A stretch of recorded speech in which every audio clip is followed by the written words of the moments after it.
Mirza Wahab Zafar, a journalist from Pakistan, is earning money by using pirated softwares such as Photoshop, Illustrator, or any other cracked software. It is haram. Is it haram? A similar question is asked by Abdul Muqeet from Lahore, Pakistan. Is using pirated software such as Photoshop and Microsoft Word haram? Be notified that they are being used for educational purpose and are really expensive, plus there are no copyright laws here in Pakistan. Also, what about pirated games? Can we play them? The basic question is that can we use pirated software or pirated products?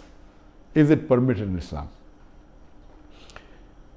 If we know early history, centuries before, when after the demise of Prophet ﷺ, the Hadiths were written down and there were scribes who wrote down. Regarding this question, many fiqh councils have come together and discussed this issue. According to the fiqh council of Muslim World League in Makkah Mukarramah, also the fiqh council of Jeddah, they said that previously when people used to write the hadith of the scholars of the muhaddithin, so that the original copy, in case it is lost, this preserves it.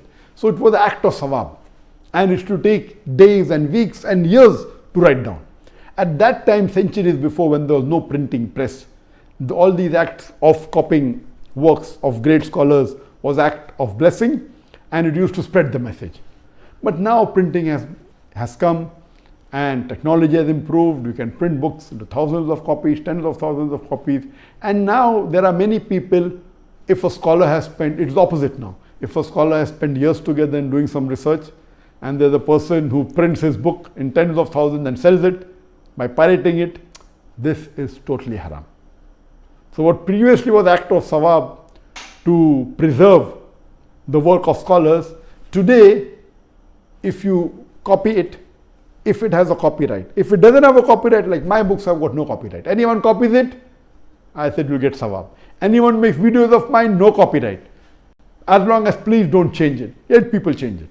So as far as my products are concerned, I have got no copyright. Anyone copies my videos and circulates it, he will get sawab. But those people who have spent a lot of time, and if that is the bread and butter, and if they have put a copyright on it, so anyone copying that, it becomes haram. Even according to Sheikh Uthaymeen, when the question was asked that can you copy things which have got copyright, can you use software which are copyright, he said if you take a book and if you make few pages photocopy for personal use, accept it, but not for mass circulation. As far as using pirated software, it is haram. If that software has got copyright, and if there are copyrights on it for using for personal reason or for office purpose or for educational purpose, if it has a copyright, someone had put an effort on it, he wants to compensate by getting a part of the money. And if you copyright, you do it yourself, it is haram. Or if you buy pirated software, the person buying pirated software, encouraging him to pirate it. I'm aware that you can buy in Pakistan with few hundred rupees pirated software. If you want to buy original, you have to pay 10,000, 20,000 rupees. If that software has got copyright, buying pirated software or copying copyright software in Islam, it's haram. I'm aware that many of the Muslims do it. Some are doing unknowingly, some are doing knowingly. According to Sheikh Uthaymeen and according to Fiqh Council, using pirated software is haram. If you can't afford it, don't use it. You cannot use pirated because it is as good as cheating or robbing someone of the intellectual property.